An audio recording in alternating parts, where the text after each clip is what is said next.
Could Red Bull lose its dominance in 2025? Sounds impossible, right? But after the tests in Bahrain, the team is full of doubts. Aerodynamic problems, strategies in play, and a Verstappen at the limit. Before I tell you everything, tell me in the comments. Do you think Red Bull will maintain its superiority this year? Because what is coming could change everything. The preseason tests in Bahrain have made it clear that Red Bull is not in the dominant position it used to be in previous years.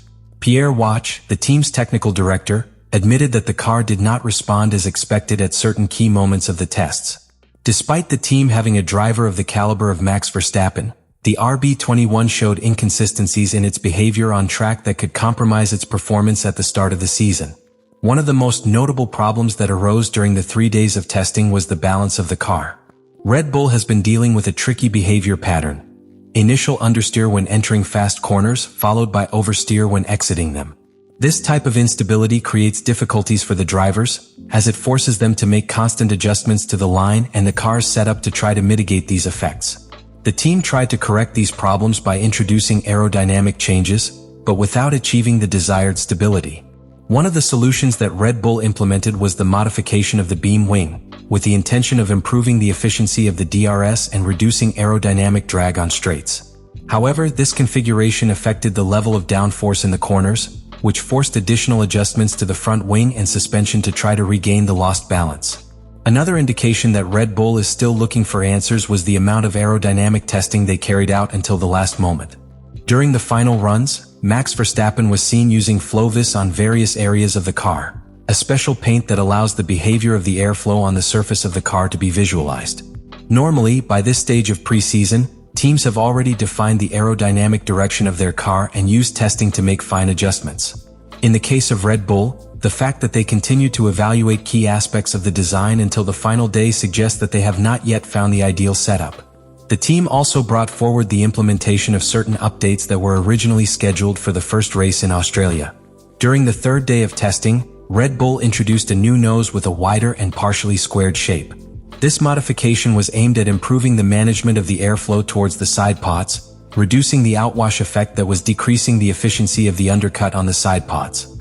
Despite these modifications, testing indicated that the new configuration did not completely solve the problems, leaving open the possibility that the team will have to introduce further changes in the first races of the season. The context in which Red Bull faces these challenges is particularly relevant. In previous seasons, the team would often arrive at preseason testing with a well-balanced car, needing only minor adjustments before the first race. This year, however, balance and aerodynamic issues have forced the team to continue exploring solutions during testing, something rarely seen in previous campaigns. The competition, meanwhile, has shown significant progress, with McLaren, Ferrari, and Mercedes achieving consistent runs and competitive times from day one. The development of the RB21 is still underway, but the doubts that have arisen in Bahrain could translate into a more difficult first part of the season than expected for Red Bull. The team has a limited window of time before the first race in Australia to analyze the data collected and make the necessary corrections.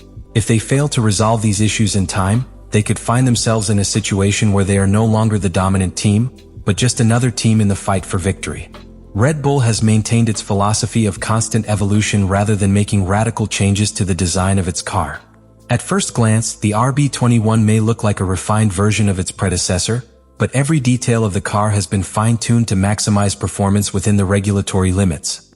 The big question, however, is whether these changes will be enough to maintain its dominance on a grid where teams such as McLaren, Ferrari, and Mercedes have made significant progress. One of the highlights of the RB21 is its new beam wing configuration, the aerodynamic element located at the bottom of the rear wing that works in conjunction with the diffuser. This piece has been redesigned with the aim of improving the efficiency of the DRS, reducing aerodynamic drag on straights without compromising too much downforce in corners. Red Bull's intention with this adjustment is to find a balance between top speed and stability in high-load sectors. However, testing in Bahrain made it clear that this change has not been enough to eliminate the balance problems that the car has. The team has also introduced a new version of the nose, with a wider and partially squared tip. This design seeks to modify the way in which the airflow interacts with the side pods and the floor of the car. The previous version generated excessive outwash, that is, an airflow that was diverted towards the outside of the car, reducing the efficiency of the ground effect.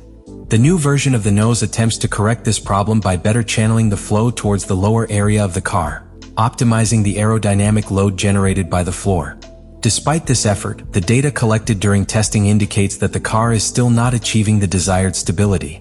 The RB21 has inherited many of the characteristics of the RB20, but has not managed to completely solve the problems that affected the team in the second half of last season. Understeer in fast corners and the tendency to lose stability on the exit of corners continue to be weak points. To counteract these drawbacks, Red Bull has been working on adjustments to the front suspension, seeking a better response from the car when changing direction. During testing, Max Verstappen and Sergio Perez tried different suspension configurations, but the results were inconsistent, suggesting that they have not yet found the optimal setup. The floor design of the RB21 has also been the subject of multiple tests during testing. Red Bull has experimented with different geometries for the floor edges and rear diffusers to improve aerodynamic efficiency without generating unwanted turbulence. However, the data collected suggests that the new configuration still does not provide the expected stability, forcing the team to continue exploring adjustments in this area. One of the points that most concerns the team is the convergence in the design of the cars on the grid. In previous years, Red Bull managed to find innovative aerodynamic solutions that gave it a significant competitive advantage. However, with the current regulations, rival teams have closed the gap and have begun to replicate concepts that were previously exclusive to Red Bull. This means that the performance gap between the leading teams will be smaller, which puts even more pressure on the ability of the RB21 to adapt to different race conditions. The team has said it will continue to make improvements in the early races of the season, but the lack of significant progress during testing in Bahrain raises questions about whether the RB21 concept has the development scope to stay at the top. Red Bull faces the challenge of balancing its aerodynamic evolution with the need to fix issues that could compromise its performance later in the year. In a season where competition will be tighter than ever, every detail counts, and the team cannot afford to make mistakes in the early stages of the championship. Red Bull is at a strategic crossroads that could define its future in Formula One. The 2025 season represents an immediate challenge in which the team will have to fight to remain competitive against an increasingly balanced grid.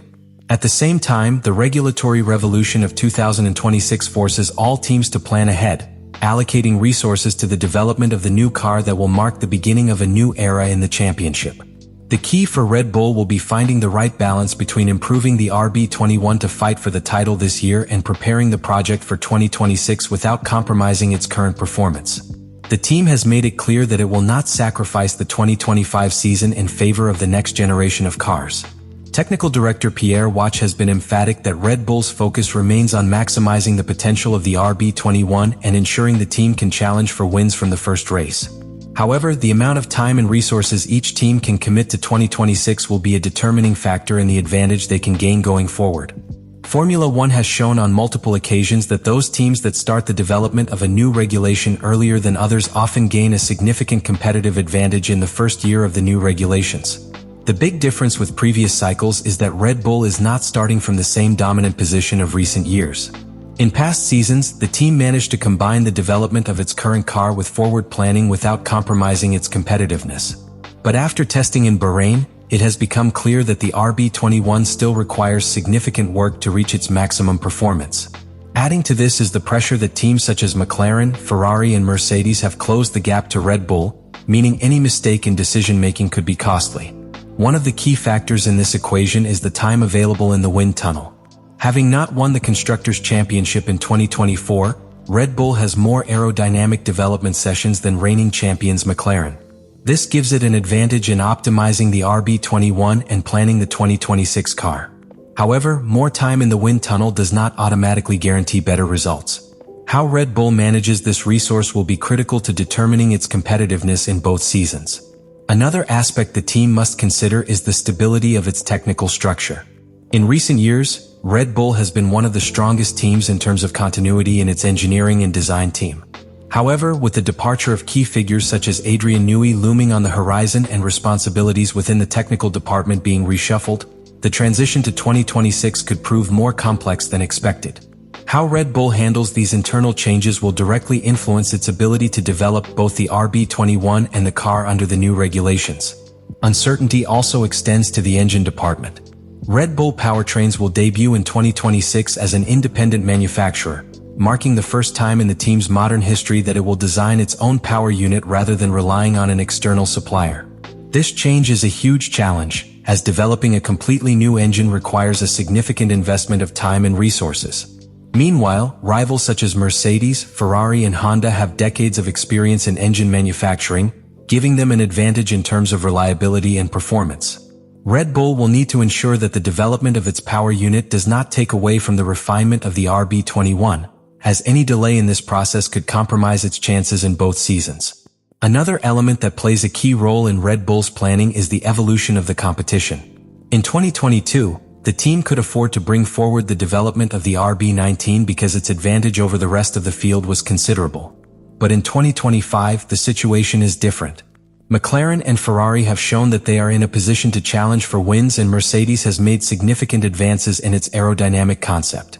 This means that Red Bull cannot afford to divert too many resources towards 2026 if it is not to be overtaken in the fight for this year's championship. Decision-making at Red Bull will have to be meticulous and calculated. Each update implemented on the RB21 will have to bring real improvements without compromising the team's ability to prepare for the future. The balance between these two objectives will be decisive not only for the team's performance in 2025, but also for its position on the grid when Formula One enters a new era in 2026. Red Bull arrives at the start of the 2025 season with more uncertainties than it has been used to in previous years. What was expected to be a pre-season to consolidate its dominance has ended up leaving more questions than answers. The tests in Bahrain have revealed that the RB21 is not yet at its optimal point and that the team will have to work against the clock to solve the problems detected before the first race in Australia. The evolution of the RB21 has proven to be more challenging than anticipated. Although the team has introduced changes to key elements such as the beam wing, nose and suspension, the results have not been conclusive. Inconsistencies in the car's balance, cornering behavior and stability on long runs have raised questions about whether Red Bull will be able to maintain its competitive advantage or whether the gap to McLaren, Ferrari and Mercedes has narrowed to the point of jeopardizing its lead. Max Verstappen remains the team's greatest asset. His ability to adapt to any conditions and extract maximum performance from the car was evident during testing, where he achieved competitive times even with a car that has not yet reached its best version. However, relying exclusively on the talent of the driver is not a sustainable strategy over the course of a full season, especially when the competition has taken a step forward in terms of development and performance. Red Bull's fight in 2025 will not be limited to improving the RB21. The team faces the challenge of balancing its current development with preparation for the new 2026 regulations. Formula One has shown in the past that those teams that are ahead in planning for the rule change often have a significant advantage. Red Bull cannot afford to lose ground in the present, but it cannot ignore the future either. The Bahrain test has been a warning. Red Bull is not guaranteed the dominance it held in previous years, and the season is shaping up to be one of the most competitive in recent times. The key will be in the team's ability to react quickly, introduce effective improvements and efficiently manage its resources so as not to compromise either 2025 or 2026. Now the question is clear. Will Red Bull be able to fix these problems in time, or are we at the beginning of a change in the hierarchy of Formula One? The answer will begin to be defined in the first race of the season.